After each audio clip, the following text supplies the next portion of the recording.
नमस्कार। आज के इस व्याख्यान माला में छायावाद के उल्लेखनीय कवि निराला की सुप्रसिद्ध कविता जूही की कली, जो कि अपने भाव एवं रचना विधान दोनों ही दृष्टि से अत्यंत सशक्त, सरस एवं प्रभावशाली है, की प्रसंग सहित व्याख्या की जाएगी। निराला ने अपनी सशक्त एवं परिष्कृत काव्य कृतियों के माध्यम से हिंदी कविता को द्विवेदी योगिन इतिवृत्तात्मकता, उपदेशपरकता और निरसता से बाहर निकालकर मधुर, सरस, भव्य एवं जीवंत बनाया। उनकी लगभग सभी कविताओं में एक अद्भुत वैभव है, गरिमा है, वेदना है और अनुराग है। जूही की कली निराला की श्रेष्ठ रचना है। इसके रचना काल को लेकर विद्वानों में अनेक मतभेद है। सामान्यतः यही माना जाता है कि इसका प्रकाशन मतवाला के 18वें अंक में सन 1923 में हुआ था। डॉक्टर रामविलास शर्मा की भी यही मान्यता है। हाँ, कुछ समीक्षकों ने इसे निराला की प्रथम रचना माना है और कुछ की यही धारणा है कि यह कविता निराला ने अपनी पत्नी की मृत्यु के बाद लिखी। श्री दुलारे लाल भार्गव का यह कथन है कि निराला की प्रारंभिक रचनाएं तो सरस्वती के संपादक ने लौटा दी थी, किंतु हमने वे माधुरी के प्रथम वर्षीय अंकों में ही छापी थी। तुम और मैं और जूही की कली आदि ऐसी ही रचनाएं हैं। हमें वे इतनी पसंद आई कि हमने उन्हें माधुरी के प्रथम पृष्ठ पर स्थान दिया था। तब तक मतवाला का प्रकाशन आरंभ नहीं हुआ था। श्री शालिग्राम उपाध्याय की यही मान्यता है कि जूही की कली निराला की प्रारंभिक और प्रौढ़ रचना है, जिसे कई पत्रिकाओं से वापस आना पड़ा था। वह सर्वप्रथम अनामिका 1923 ईस्वी में अन्य 8 कविताओं के साथ संग्रहित थी। इस प्रकार स्पष्ट है कि निराला की इस रचना के संबंध में अनेक मतांतर हैं। वैसे यदि ध्यान से देखें तो यह मत कोई अर्थ नहीं रखता कि यह निराला की प्रथम रचना है। इसके प्रथम होने का एक तो कोई प्रमाण नहीं मिलता है। कारण ये है, पहला कि जूही की कली में पर्याप्त प्रौढ़ता और काव्यात्मकता है। दूसरा, यह प्रथम इसलिए भी नहीं हो सकती क्योंकि इसे कई स्थानों से संपादकों ने लौटा दिया था। यह प्रथम प्रकाशित रचना भी नहीं है। इस कविता के अंतर्गत निराला ने पवन को नायक और जूही की कली को नायिका के रूप में चित्रित किया है। स्वयं निराला के कथनानुसार जूही की कली तथा पवन नायक का मिलन तमसो मां ज्योतिर्गमय की काव्य में मार्मिक प्रस्तुति है। कविता में जूही की कली का अत्यंत मानवीकरण किया गया है।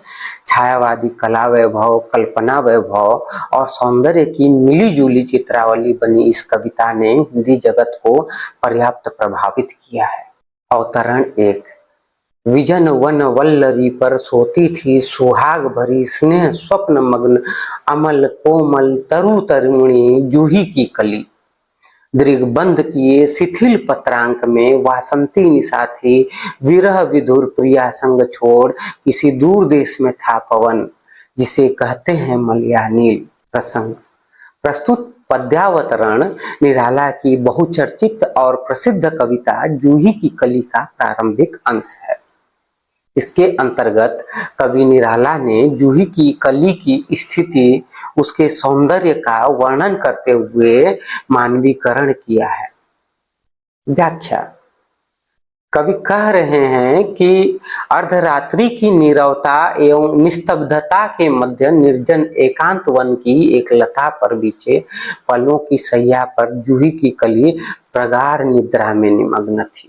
वह सौभाग्यवती सुंदरी और पूर्ण यौवना कली अपने प्रिय के प्रेम में पगी और उसी की मधुर गूढ़ प्रेम पीड़ाओं तथा स्नेहिल प्रेमालापों से युक्त स्वप्न का आनंद प्राप्त कर रही थी। इस गौरवर्णा जूही की कली रूपी तरुणी की देहलता कोमल थी। प्रियतम का स्मरण करती हुई वह अब तक थक चुकी थी और अंत में शिथिल होकर गहरी निद्रा में निमग्न हो गई। हाँ, प्रगाढ़ निद्रा के मध्य भी वह प्रिय को विस्मृत नहीं कर पाई थी। जागृत अवस्था की स्मृति एवं चिंतन गहरी निद्रा के बीच भी स्वप्न बनकर सामने आ गई थी। प्रिय के अभाव में उसका मुख अधखिला था और यही कारण है कि कवि ने उसे कली कहा है। प्रियतम से दूर परदेश में स्थित नायक मलयानील भी अपनी प्रिया का वियोग बड़ी कठिनाई से सह पा रहा था। ठीक भी है, एक तो बसंत की निशा थी, वहीं चारों ओर मधुर मादकता छाई हुई थी। परिणाम स्वरूप विरह का उद्दीपन रह रह कर बढ़ता जा रहा था। जूही की कली बनी नायिका उसे याद करके सो चुकी थी और स्वप्न में भी उसी के क्रियाकलापों और उनसे जुड़ी अनुभूतियों को देख रही थी। इस प्रकार एक ओर घर पर बैठी हुई वह परदेश में स्थित प्रियतम को स्मरण कर रही थी और दूसरी ओर परदेश में स्थित प्रिय भी प्रिया द्वारा बार बार याद किए जाने के कारण विरह से व्याकुल हो रहा था। टिप्पणी: इस पद्यांश में पवन और जूही की कली को क्रमशः नायक और नायिका के रूप में चित्रित करके निराला ने प्रकृति परक उपमानों का सजीव चित्रांकन किया है। दूसरा, इस अंक में अमल कोमल तरु तरुणी तथा पवन को विरह मधुर मलयानिल कहकर मानवीकरण का विधान किया गया है। यह शैली छायावादी कविता की रेखांकित करने योग्य विशेषता है। तीसरा, पद्यांश में आए निशा और पत्रांक शब्द विशेष रूप से हमारा ध्यान खींचते हैं। निस्संदेह ये शब्द सार्थक भी हैं और साभिप्राय भी। निशा शब्द के प्रयोग से समूचा परिवेश सामने आ जाता है, साथ ही आधी रात और रात्रि के तीसरे प्रहर के बीच का परिवेश साकार हो उठता है। निशा काल 12 से 3 बजे तक ही होता है। इसी प्रकार पत्रांक शब्द तरुणी नायिका जूही की कली की कोमलता और स्निग्धता को एक सजीव बिंब के माध्यम से प्रस्तुत कर देता है। नायिका के शरीर में तरुणाई का विकास हो चुका है। पत्र के अंक में सोने वाली तरुणी की तरुणिमा, कोमलता और उसका लावण्य पत्रांक शब्द में सिमटकर आकर्षण पैदा कर रहा है। चौथा, विजन वन वल्लरी, अमल कोमल, मलयानील, स्नेह स्वप्न आदि शब्द तत्सम है। पांचवा, सोती थी दृग्बंध किए, प्रिया संग छोड़ आदि के प्रयोग से नाटकीयता और गतिशील बिंब की सृष्टि हो गई। पद्य अवतरण दूसरा, आई याद बिछुड़न से मिलन की वह मधुर बात, आई याद चांदनी की धुली हुई आधी रात, आई याद कांता की कंपित कमनीय गात, फिर क्या पवन उपवन सरसरित गहन गिरी कानन कुंज लता पुंजों को पार कर पहुंचा जहां उसने की केली कली खिली साथ। प्रसंग, निराला द्वारा रचित जूही की कली कविता के इस द्वितीय अवतरण में स्नेह स्वप्न मग्न अमल कोमल तरु तरुणी नायिका जूही की कली के चित्रण के पश्चात यही विरह विधुर नायक जो कि दूर देश में स्थित है उसकी विह्वलता और प्रेमाकुलता का चित्र प्रस्तुत किया गया है।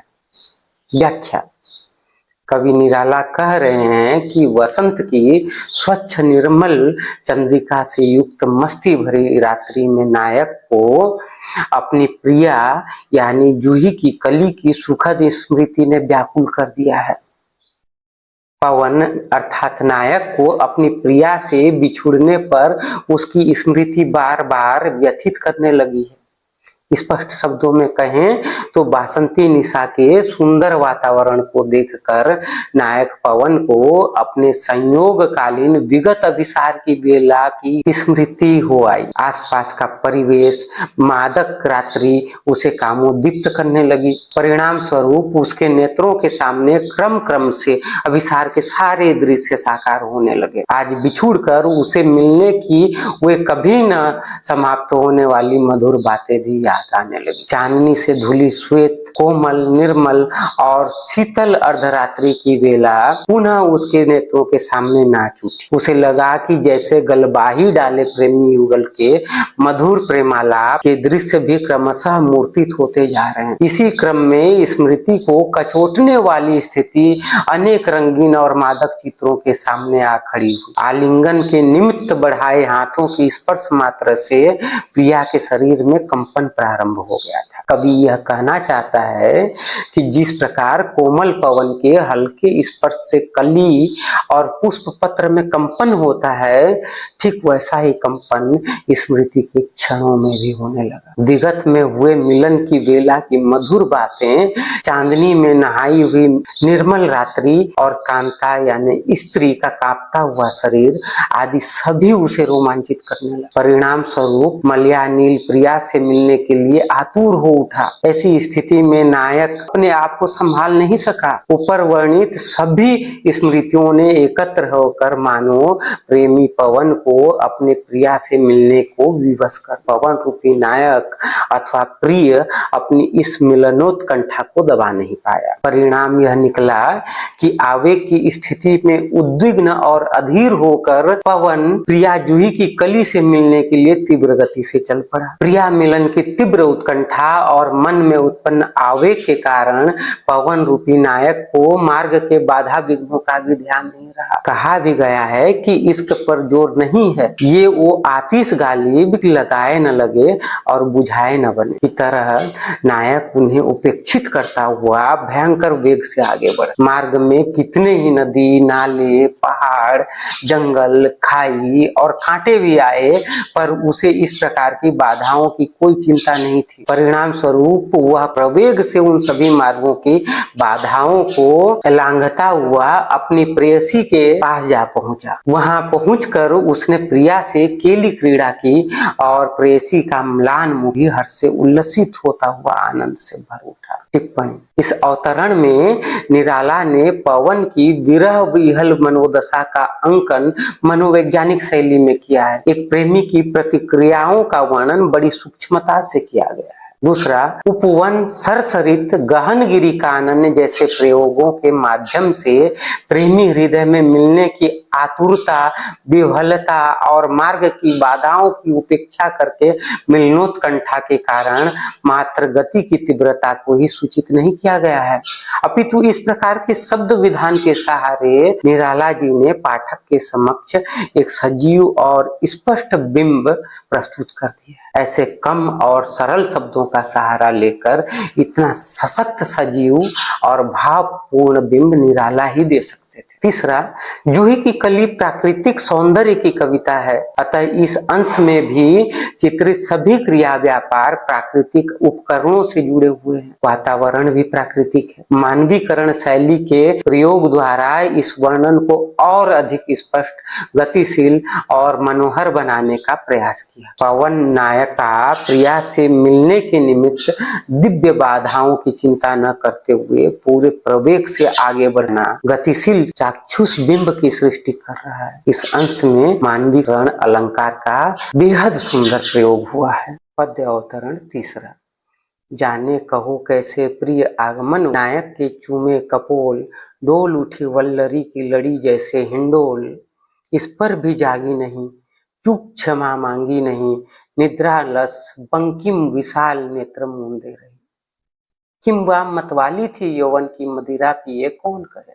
हृदय उस नायक ने निपट निठुराई की कि झोंकों की झड़ियों से सुंदर सुकुमार देह सारी झकझोर डाली। चल दिए गोरे कपोल गो चौक पड़ी यूं थी, चकित चितवन निचारों ओर फेर, हेर प्यारे को सेज पास, नम्र मुख हंसी खिली, खेल रंग प्यारे संग प्रसंग। निराला द्वारा रचित जूही की कली कविता मातुर नायक पवन नायिका के पास पहुंचता है। व्याख्या: निराला कह रहे हैं कि विरह व्यथित एवं कामातुर अधीर नायक पवन मार्ग की समस्त कठिनाइयों को झेलता हुआ नायिका के पास पहुंच जाता है। कुछ क्षणों के निमित्त वह ठिठक कर रह जाता है, क्योंकि नायिका तरुणी नींद में निमग्न थी। बहुत संभव है कि नायिका स्वप्न में भी प्रिय मिलन के आनंद का उपभोग कर रही थी। उसे इस बात का आभास था, अथवा कहें कि अवगति थी, कि स्वप्न में आने वाले प्रिय सचमुच ही उनके निकट सैया के पास आ पहुंचे। एक ओर तो यह स्थिति थी, और दूसरी ओर नायक के हृदय में मिलन का वेग तीव्रता से दौड़ रहा था। अतः नायक पवन को इस प्रकार निष्क्रिय और चुपचाप खड़े रहना तो उचित लगा और नहीं उसकी ही था। ऐसी स्थिति में नायक पवन ने अधीर होकर अपनी तरुणी को जगाने का प्रयत्न किया। अतः प्रिया को जगाने के लिए अधीर बने हुए नायक ने उसके कोमल, गोल और गोरे कपोलों को चूम लिया। इस चुंबन से लता भी इतनी स्पंदी किंतु प्रगाढ़ निद्रा में मग्न प्रियतमा कली पर इस चुंबन का कोई प्रभाव नहीं पड़ा। कवि ने यह कल्पना की है कि स्त्री के लिए यह धृष्टता की ही बात है कि प्रियतम विदेश की यात्रा की विविध कठिनाइयों को सहकर थका हारा प्रिया के पास पहुंचा हो, वह उसके स्वागत के लिए तत्पर ही न हो। अपनी मुस्कान के द्वारा उसकी थकान उतारने के स्थान पर निद्रा के आलस में मग्न नायिका मदहोशी की स्थिति में सोई हुई थी। संयौवन रूपी में इतना अधिक भी अपने विशाल बंकिम नेत्रों की पलकों को मूंद कर प्रगाढ़ निद्रा में पड़ी रही। निराला कह रहे हैं कि इस प्रकार के किंचित प्रयासों के पश्चात जब नायिका की आंखें नहीं खुली और प्रिय पवन के स्वागतार्थ सजग नहीं हुई, अधीर और नायक ने आवेश में आके निर्दयता पूर्वक कोमलांगी सुकुमारी के कोमल शरीर को झकझोर डाला। इतना ही नहीं, उसने आवेश में आकर कपोलों को भी मसल दिया। जब नायक ने आवेश मग्न होकर यह क्रिया की, तब नायिका अचानक चौंक पड़ी। उसने चकित होकर अपने चतुर्दिक देखा, अपनी दृष्टि को घुमाया और फिर चिर परिचित अपने प्रिय को समीप पाकर वह रोमांचित और पुलकित हो अपने मुख को नीचे झुका लिया और प्रियतम के अधिक समीप आ गई। किम विशाल यौवन की मदिरा पिए, इसमें अर्थ की व्यंजकता बढ़ गई है। दूसरा, कवितांश में वल्लरी, निद्रा, लस, बंकिम और विशाल आदि तत्सम शब्दों का प्रयोग प्रसंग और भाव के अनुरूप ही हुआ है। कवितांश के अंतिम भाग में देशज और स्थानीय शब्दों का भी प्रयोग हुआ है। निठुर और देह ऐसे ही शब्द हैं। आवेग और उत्तेजना के चरम क्षणों में नायक का निष्ठुर हो जाना सहज स्वाभाविक तो है ही, मनोवैज्ञानिक भी।